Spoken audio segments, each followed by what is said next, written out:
Mildred Harrison. Yes, I am. So, kumusta? Nag-enjoy ba kayo sa Barrio Fiesta in Glasgow? Definitely.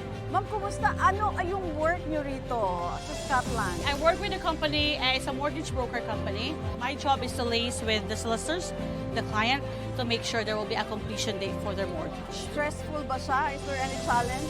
Oh, definitely there is, because every case is different. So there are straightforward ones that can complete in a week's time. There's also a stressful one that can take months to complete.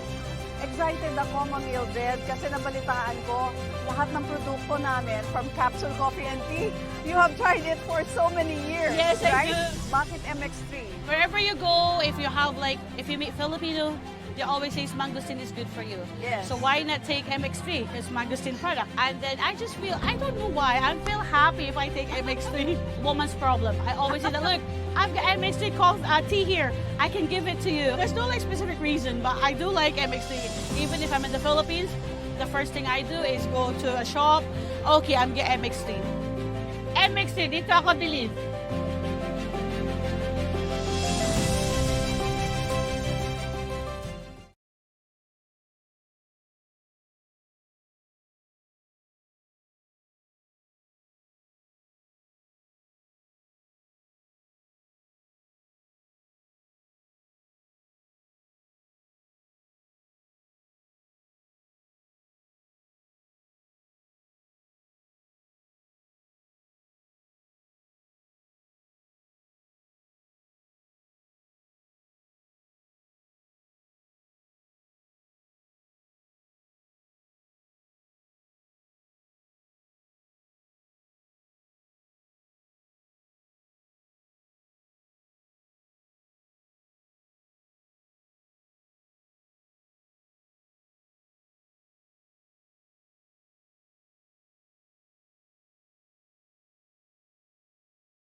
Ito ang 106.7 Energy FM. Energy FM. Araw at gabi mo'y tunay na sasaya dito. Sagot namin tugtugan, kantahan, walang patid na tawanan at kulitan. Huwag mong sabihin radyo, sabihin mo number 1 Energy. Ay, pangga! Huwag mo sabihin radyo! Sabihin mo, energy! Sa bahay, opisina, kotse, taxi at jeep. What? Tricycle, FX, bus na masikip. Palengke, internet, plaza, karinderya.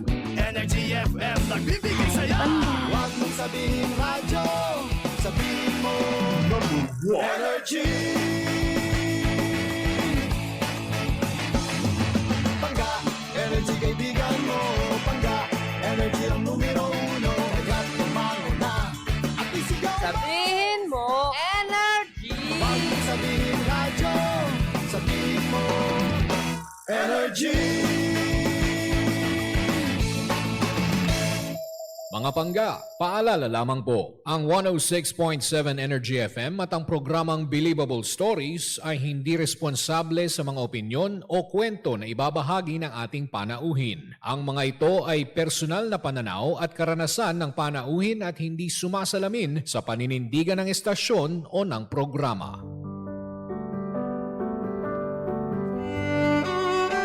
Believable Story, mga kwento. Naranasan kong ma-discriminate ang sarili kong pamilya. Ang hirap, no? Kasi lumaban ka naman ng patas pero iba yung tingin nila sa'yo kasi PWD ka. Buhay. Hindi madali na malayo sa pamilya. Pero sa ikagiginhawa ng buhay nila, tinatagan ko yung loob ko. Pinangako ko sa sarili ko, anumang unosong dumating, ilalaban ko yung pangarap ko. At tagumpay. Bawat pait na dumaan, lahat yun, hindi ko na nararamdaman. Kasi, andito na ako eh. Naabot ko na. Ginapang ko to bang para kang laging umakit ng mundo. Pero, nung dumating na yung takdang oras para sa akin, napasalamat Lord talaga ako para sa kanya lahat ng ito. Thank you, Lord. Believable Stories. Kwento at tagumpay. Inspirasyon Sa bawat kwento. Believable Stories. Sa programang ito, walang format ang success. Walang formula. Kanya-kanyang diskarte. Kanya-kanyang tirada. Kada Webes po mapapakinggan na natin ang mga kwento ng inspirasyon mula yan sa MX3. Dito ako, Believe. Simula at pangarap. Lumaki sa Rosario, Pasig City kasama ang kanyang kuya sa isang pamilyang mapagmahal. Ngunit dumaan sa matinding pagsubok sa pinansyal. Sa kabila nito, naging masipag siyang estudyante. Nagtapos bilang salutatorian sa elementary at high school. Pagdating sa kolehiyo sa Polytechnic University of the Philippines, naging aktibo siyang student leader at president. Habang patuloy na pinapangarap na balang araw ay maging isang negosyante na makapag-aangat hindi lang sa sarili, kundi pati sa iba. Pagsubok at pagbangon. Naranasan niyang mag-aral sa ilaw ng kandila matapos maputulan ng kuryente at tubig ang kanilang bahay. May mga pagkakataon ding hindi siya makapag-exam dahil sa hindi mabayarang tuition. Akala niya hindi na siya makapag-college hanggang sa isang araw, isang kapitbahay ang kusang tumulong at nagbayad ng kanilang balanse upang makuha niya ang kanyang credentials. Sa tulong na iyon, nakapag-enroll siya sa PUP at nagtapos siya bilang cum laude at nagsimulang buuin ang pangarap na maging entrepreneur. Gabay at pundasyon. Matapos magtrabaho sa Pag-ibig Fund, sinimulan niyang paunti-unti ang negosyo sa t-shirt printing bilang sideline. Kalaunan, mas lumaki pa ang kinikita niya sa negosyo kaysa sa trabaho, kaya nagpasa siyang mag-full-time entrepreneur noong 2017. Mula sa simpleng silkscreen printing, lumago ang kanyang kumpanya, ang Legacy Custom Prints, na ngayon ay nakikipagtrabaho na sa kilalang brands at sumusuporta sa sports leagues at student organizations. Sandigang banal na salita. Ang kanyang sandigang banal na salita, whatever you do, work with all your heart as working for the Lord, not for human masters. Mga pangga, hinarap ang kahirapan, binuo ang negosyong may kinabukasan. Mga kasama natin ngayon si Dexter Manalo. Magandang hapon, Dexter. Magandang hapon, DJ Hello. Jim and DJ Sheena. Welcome po sa show at ito po ang Believable Stories. Kamusta kayo? Mabuti naman po. Di naman na traffic. Oo. Di naman kasi ang lapit lang eh. From Ortigas Extension lang kami. Malapit lang. Oo. Diretso lang. Naku, naalala ko partner kasi kanina narinig ko yung sa may Rosario. Grabe ang traffic dun pag pag kunwari everyday. Oo. Pag nagpunta ka doon, partner, Mm. talagang medyo mahaba ang Kung tutusin, napakalapit lang Malapit talaga. lang talaga eh, kapag walang traffic. Kayang mag-bike or maglakad. Yeah. Kaso nga Totoo. lang sa init at traffic, no? Normal. Oo. Sanay na si Dexter Sana, dyan. oo. Actually ngayon, hindi matraffic eh. Siguro kasi mahal kasi ng gas. Ayun. Totoo yan. Oo. Oo. Actually, iba yung biyahe kanina. Parang Ang luwag. Ang Parang luwag. normal, parang holiday, no? Parang Yeah. ganun, no? Oo. Baka Pansin-pansin. Ay, maraming bibili kasi ng e-vehicle eh. Eh, ganun ba? Ay, nako. Anyway, sige. Alamin natin ang istorya, partner ni Dexter. Nako, eto nga ha, ang medyo pumukaw ng atensyon ko, partner, Mm-mm. yung nag-aaral siya gamit ang kandila. Oo. Opo. Ganong level. Teka, di ba ang sabi ng mga matatanda, Dex na lang tawag natin Yes, yan po. para Okay, Dex. Ganun di ba tawag ng mga kaibigan Yes mo, po, Dex? yes Yan, po. Dex. Ano, Yes. di ba sabi ng matatanda, kapag daw ikaw ay nagsusulat ng madilim o sabi natin kahit may kandila, nakakalabo ng mata yun eh. Kasila ng mata. Paano mo nakayanan yun? Ang hirap nun, mag-aral. Actually, kapag nandun ka sa moment na yon, parang survival eh. Gagawin mo lahat, basta mairaos. Ang importante naman, hindi kung anong sitwasyon mo habang nag-aaral ka. Importante, ano yung input ng pinag-aaralan mo sa'yo. So, yung natututunan mo, despite of the circumstances na nasaan ka. So, akin, importante, hindi ko pinapansin kung yung ibang classmates ko, maayos yung buhay nila. Ako, naranasan ko, nasa ilalim ng kandila, nagsusulat, nagbabasa ng libro. Wala akong pakialam, basta ang goal ko, matuto ako that time. Pero never ka bang nagtanong sa magulang mo, ma, tatay, nanay, bakit yan itong buhay natin? Bakit po mahirap tayo? Siguro hindi natin maaalis na talagang may question ka pag nasa ganung sitwasyon ka. To the point na sa akin, sa sarili ko, syempre I will not parang tatanungin sa kanila na directly na bakit ganito. Kumbaga sa sarili mo, iisipin mo muna. Ikaw, analyze mo yung sitwasyon nyo eh. Pero ako, naiintindihan ko yung mga magulang ko kasi they are loving parents. Pinaliwanag ba sa'yo na, anak ha, wala tayong kuryente kasi si papa mo, ganyan. Ano bang dahilan? May idea ka na ba kung bakit nawala yung kuryente? Kasi matatanda na yung parents ko. Yung mother ko, si mommy, nag-retire siya nung pinanganak ako. Then, yung dad ko, second year high school pa lang ako, retired na siya. So, matanda na sila. They're senior na. So, noong time na yun, ano yung source of income ninyo? Yun. Kasi, di ba dati, ito, bibigyan ko ng background. Ang mindset ng mga dati, yung mga nag-work na matatanda na senior na ngayon, akala nila retirement will save them. Kumbaga, yung pension alone, kumbaga, parang pag nagtrabaho for 30 years, after mag-retire na ako, hay-hay na ako, buhay na ako. Hindi pala. Kasi di ba parang dun na, kaya ako, naiintindihan ko yung parents ko. Kasi it's a lesson for them also, na doon ko na-realize na, ay, hindi kinaya. Ginawa naman nila yung best nila, nasa tingin nila, na kapasidad nila, na makabuhay ng pamilya. Pero doon dumating yung panahon na nagtaasan na yung bilihin, hindi na kinaya nung namin, nung financial income.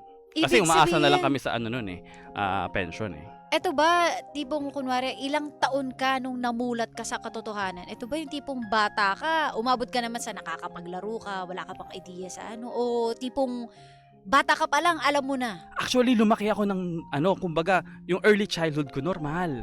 Kasi may pera kami. Kumbaga, naalala ko pa noon, nung elementary ako, parang ako pa nga yung angat eh. Naiinggit na natatawa ako kasi nagkakwento yung mga classmate ko. Hindi naman ako aware na naiinggit sila sa akin, pero hindi naman inggit na to the point na kumbaga, may Converse ako noon. Branded meron shoes. Meron akong phone noon. Sabi ng classmate ko, naiinggit ako sa'yo, inis na inis ako. Pero jokingly, lang sila sa kinukwento niya. Kasi may Converse ka. Kasi may kaya. Oo, nung elementary ako. Pero yung dagok talaga, dumating nung second year high school ako. Ano nangyari? Bakit? Ang nangyari noon, kasi nung nag-retire yung dad ko, I think ng grade 6 ako or first year, nag-lump sum siya ng 4-5 years. And then, naubos agad. Ito yung para sa mga pangga natin, yung kumbaga full cash, kinuha niya lahat. Yeah, 4-5 years, kinuha niya yung pe-pensionin niya. And hindi ko naman sila sinisisi kasi they deserve that. Diba? So, pinaghirapan nila yon. Ang nga lang doon, naubusan kami. So, dumating na doon lumating na yung mga financial struggles. Mga bayarin kumbaga kasi. Parang okay ka, tapos gigising ka na lang na wala na kayong pera pala. So, doon nagsimula yung struggle. Doon ako namulat, DJ Sheena, yung tanong niyo kung kailan ako namulat. Kumbaga, bigla ako. Ano ba pangarap ng isang Dexter? Yun. Nung bata ka? Siyempre, pag unang, early childhood mo, hindi pa mabubuo yun eh. Pero yung pangarap ko na maging entrepreneur, parang siya pinanganak siya out of friction, out of struggle. Kasi early on my life, yung second year high school ako, naranasan ko na parang being an employee, it will not be enough to sustain a family kahit lalo na pag tumanda ka na. Doon ko na-realize na yung pangarap ko, intentional ako na hindi ako magiging empleyado. So, kailangan kong maging I need to control my life. Intentional ako na I need to control of my life na hindi lang ako aasa sa pagiging empleyado dahil mahihirap. So doon ko nabuo yung pangarap ko nung 4th year high school ako. 4th year high school, imagine, no? Kumbaga, partner, parang ang nangyari, no, from hayahay na buhay, tapos nag-struggle kayo hanggang sa nabuo mo yung konseptong ito, pagiging entrepreneur. Pagka-graduate mo, ano yung unang-unang ginawa mo? Nung college po, no? Ito kasi, ito yung sa tingin kong blessing na dumaan sa akin. Kasi, kapag hindi ko naranasan yung friction na yun sa buhay, yung paghihirap, yung pagsubok na yun nung second year high school ako, hindi ako mamumulat na sa sarili ko na I need to take control of my life. Hindi mangyayari sa akin yun. So, doon pa lang, fourth year, hindi pa ako gumagraduate, DJ. Oh, fourth year pa Fourth year high school pa lang ako. Oo. Kumbaga, pag college, pag tungtong ko pa lang ng college ako, sabi ko, being an entrepreneur sa sarili ko, is not a one night na pag nag-jump ka sa nag-start ka ng business. This is not the boom na kagad. boom. Kumbaga, hindi yun yung pagiging entrepreneur. Hindi. You need to be equipped. Hmm. So, intentional ako na pagkapasok ko pa lang sa PUP, being an entrepreneur is a holistic approach in terms of character building, skill building. Yes, So, kapag nagnegosyo ako, it's just, yun lang isang requirement, may negosyo ka. Pero ang tanong kasi doon, handa ka ba? Paano mo ba i-handle? Yeah. Kasi Knowledgeable madali ka magtayo ba? ng business kapag may financial ka eh. Yeah. Pero yung ano bang gagawin mo? Paano mo bang gagawin? Paano mo sisimulan? Yes. Yeah, kumbaga parang sa akin, hindi nagsisimula kasi tayo, DJ Sheila, 'di ba? Sabihin natin, nagsisimula ang buhay kapag graduate. Hindi. Para sa akin, every day is a preparation. So, kung meron man akong parang paghahandaan, hindi pagka-graduate ko, ngayon na mismo. Sinisimulan mo na. Kasi pag nagtayo ako negosyo at hindi ko naman nalalaman to, pinag-aralan ko ngayon lang nung tinayo ko, Wala. parang I'm building to fail. 'Di ba? So, 'yun, nagsimula ako, yung ginawa ko talaga, binild ko yung sarili ko through bukod sa academic, yung leadership skills ko, hinasa ako, nag-join ako, naging president ako ng organization sa amin, academic organization. Kumbaga, sa akin, ang pagiging entrepreneur is about leadership. So, kahit na alam mong patakbuhin yung negosyo, if you cannot manage people, if you cannot have a vision for your business, wala. You're building to fail. Anong business yung una mong tinayo? Ito, I started small kasi naniniwala ako. Meron akong sa akin nabuo ko to sa sarili ko po, DJ Jim and Gina, na it's called start small mindset. So sa akin, naniniwala ako na ang una kong binuo ay silkscreen, maliit lang eh. Nagsimula ako talaga sa maliit. Ito yung mga printing, yung mga yung Gamit ng squeegee. squeegee, kakayurin mo para lumusot. Dati ba yan? So doon ako nag-start. Sinimulan ko ng maliit kasi naniniwala ako na kapag nagnenegosyo ka, kasi di ba most people will say na kapag nag-business ka, kailangan malaki agad yan. So ako, yung formula ko for business is you need to start small lang.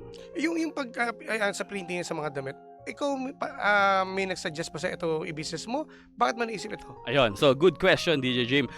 Nalaman ko yan na, kasi di ba sabi ko po, yung fourth year ako, intentional ako, gusto ko maging entrepreneur. Pero syempre, yung problem na fini-face natin, kahit tayo, tanong kita, gusto nyo rin po mag-business. Pero ano, di ba? Yung tanong nyo kung kailan ko nalaman yun, is yung nagtatrabaho na ako. Ako yung nag-asikaso ng team building shirts namin. Okay. Parang ganun, sabi ko, and ako yung nag-inquire, pumunta dun sa shop, tapos pinapanood ko, ganyan. Sabi ko, wow, parang it reflects my personality. So, parang it suits me. So, dun nag-start na, kasi iba yung, for me t-shirt itself is not, it's not just a physical shirt alone na sinusuot mo. Ano bang meaning sa'yo ng shirt? For me kasi, it helps you express yourself. Diba? For example, sa bukod doon, for organization, it helps bind the organization. It unites organization, diba? And also, nag-contribute to para ma-reach ng organization yung goal. Diba? Kapag suot natin, pare-parehas tayo ng suot. Iba yung feeling, diba? Parang proud ka. So, tama. Yun yung product talaga namin. Hindi lang t-shirt alone, it's why. Kumbaga, bakit shirt? So, ano yung impact ng shirt dun sa organization? Parang gano'n. Pero dito, no, partner, kasi in fairness, no, parang sobrang ganda nung pagkakalatag, nung plano mo. Meron bang punto sa buhay mo na tipong kailangan ko nang mag-give up? Or parang feeling ko hindi to nag-work? Kasi minsan, di ba, gaya na sabi namin kanina, Dex, na parang pag nagtayo ka ng business, hindi namang isang pitik mo boom kagad eh. Yes. So may mga struggles na dumadating dyan. Ano yung pinakamatinding dumating sa'yo? Actually, dito na po dadaan yung importance of preparation. Dito na, I'm talking about not just the physical, I mean yung knowledge mo about the business, paano humagod ng sales screen. It also yung paano mo i-build yung sarili mo when it comes, kasi mindset yan eh. kapag naging entrepreneur ka, it's all about mindset. Kasi kung anong pagdaanan mong struggle, if you have the right mindset, kakayanin mo yan. Speaking of kakayanin mo yan, ikaw ba, dumating ba sa punto na humiling ka or sa pananalangin mo kay God, no? Humingi ka ba ng lakas ng loob sa Kanya para kayanin to? Oo naman. Kasi ako nga, di ba, na-share ko sa inyo, yung kanina, yung sa intro ko is, I know that God is working in my life. Kahit na anong struggles yan, as long as na kakapit ka lang sa Kanya, minsan magdadasal ka eh. Kasi minsan, you will face struggles na uncontrollable. Kumbaga, ibang tao, niloko ka ng for example, ng isang empleyado mo, dumating sa akin yan, sobrang daming dagok na dumating na bigla na lang hindi papasok yan, siya yung magpiprint. So ako na, minsan 12 hours, nagpiprint ako nung nagsa-start ako. Kasi pag wala bang tao doon? Wala bang staff? May staff ako. Pero syempre, pag when you're starting up, tututukan mo. Kapag umabsent, sino ba? Kasi ang sa small businesses, flexibility is super low. Ano to? Kami sarili kang pwesto o doon mismo sa lugar ninyo? Sa bahay niyo? May pwesto ako na hinar doon. So, nag-jump ako into full-time entrepreneur. Grabe, no? Meron na. May nagpwesto na. Kahit maliit lang. Kaya nga sabi ko, simulan nyo lang. Hands-on ka talaga, partner. Kasi tulad nun nga, paano kung may absent? Bigla nagkasakit lahat, di ba? So, kailangan, alam mo yung dumating gagawin mo. sa point na natutulog ako sa ilalim ng silk screen table. For example, nangyari, wala yung first shift, 12. Tapos, wala din yung second. Sabi ko sa mga staff ko, buti nga, ang dami kong staff na nagki-care talaga. Importante yon na wala ka kung walang mga staff na may sa'yo, na nagki-care sa'yo. Sabi ko, ilatag nyo na yung mga shirt. Tutulog muna ako. Tapos pagkatapos nila maglatag, sir, okay na. Ikaayod mo na. Ang kit itong term eh, no? Hindi, yun talaga yung term na ngayon. Ikaayod mo, ganyan talaga yun. Kasi medyo high-tech na tayo ngayon, di ba? Pero eto, sa dami ng pinagdaanan mo, ano pa yung pinagpapasalamat mo sa Panginoon? Ito yun eh. Ito talaga yung turning point ng buhay ko. Na babalik ako dun sa umpisa ko. Kasi I want to parang acknowledge yung help na na-receive ko nung nag-high school pa lang ako. Hindi ko makuha yung credentials ko. Yun, I want to thank Tita May. Kasi, biruin nyo nun, nabasa nung mother ko na PUP na lang namin, pag-asa namin eh. Pero hindi naman makapag-enroll. Kasi, wala naman kaming pang-credentials, pambayad sa tuition para makuha yung credentials ko. One day before ng special enrollment, matatapos sa pala last day, kumatok siya sa pintuan namin. Sabi niya, nabalitaan ko sa mother ko, hindi makakapag-aral si Dex ha. Sabi niya, hindi pwede, hindi siya makapag-aral. Tara, mag-BS kayo, punta tayo dun sa school. Last day po yun ha. Kumbaga, doon ko naramdaman nag-work si Lord. God works in mysterious way. So, doon, right there and then, punta kami sa school, bayad, punta kami ni Mami sa PUP, pasok. So hindi expected talaga no na may ginamit si Lord na instrumento na ito siya. Totoo. So, 'di ba? Ang pangalan niya ay si Tita May. Si Tita May. Tita May. Diba? Sinong mag-aakala, 'di ba? Natinap ni Lord si Tita May para grabe, iraos ako, parang ganun. Yun lang yung help na kailangan ko eh. Kasi pag wala kang pera, hindi ka makakagalaw dito sa atin. Grabe no, sa lahat ng mga pinagdaanan mo no, na hindi rin biro no. Sobra. Anong natutunan mo sa nangyari sa buhay mo? Simula pagkabata hanggang ngayon. Siguro kung ano yung natutunan ko sa sarili ko, maging intentional tayo sa gusto natin. Bukod doon, kailangan disiplina sa sarili. Maging intentional tayo in a sense na focus tayo lagi dapat sa goal natin. Maging disciplined enough tayo para araw-araw align ka dapat sa goal mo. Huwag kang bibitaw kasi once na bumitaw ka, everything will fall apart. Ikaw lang, sandaan natin na sarili mo lang, yung aasahan mo, wala kang ibang aasahan. The moment na bumitaw ka, kasi pag empleyado tayo, pwede. Mag-resign ako, pwede. Pwede mag-apply ka agad. Pagiging entrepreneur, hindi ka naman pwede mag-resign dito eh. Kasi may puhunan ka dito nilabas eh. This is your bread and butter. Kapag umalis ka, wala na. You're gone. So sa atin, hindi pwede yun. So sa akin, kung may lesson man ako, is yun. You need to be intentional sa goal mo and you need to be disciplined enough to sustain yourself. Yan. Ano masasabi mo kapag merong mga tao na hindi naniniwala? ito rin yung isa sa mga importanteng kailangan malaman ng isang or mga gustong magnegosyo or maging gustong entrepreneur. Ang number one fan mo dapat, sarili mo. Kumbaga, pikit sa ibang tao. Bakit? Unang-una, walang maniniwala sa iyo kundi sarili mo lang. I don't live to parang impress others. So I live, bakit? Syempre, ayoko nang maranasan yung mga naranasan ko before, and also sa family ko. Ayoko na rin maranasan yung mga naranasan ko noon. So yun. Dex, anong message mo ngayon doon kay Tita May? Tita May mo na ngayon, syempre nakita niya na hindi siya nagkamali. Yes. Kung ako yung tao na yon, Rewarding yun, sobrang partner. proud ako sa iyo. Anong message mo sa kanya? Ayun. So for Tita May, actually DJ, hindi ko na mention eh. Wala akong chance na ma-thank, parang makapag-thank you sa kanya after nun. Kaya siguro this is high time. So Tita May, buong yung naranasan kong yun na help nyo, yung binigay nyo po sa akin na help, lagi kong kwento yon sa lahat ng nakakasalamuha ko. And this is the high time to give you that gratitude, and sobrang thankful ako, Tita May, for your trust, and for ikaw yung taong naniwala talaga sa akin. Yung narinig kong phrase ma, hindi pwedeng hindi makapag-aral si Dex. I know that God speaks through you. So, thank you po, Tita May, for your help. Sa parents mo, simulan natin sa mother mo. So, pareha sila nasa heaven na. Okay, eto na. Siyempre, kumbaga, kahit nasa taas sila, natutuwa pa rin sila sa mga nangyari sa buhay mo. Na yung akala nila, walang mangyayari sa'yo. Di ba? Kasi nga, nung sa hirap ng buhay niyo noon, eto ngayon, nakita nila kung gaano ka successful sa buhay. Tapos proud sila sa'yo.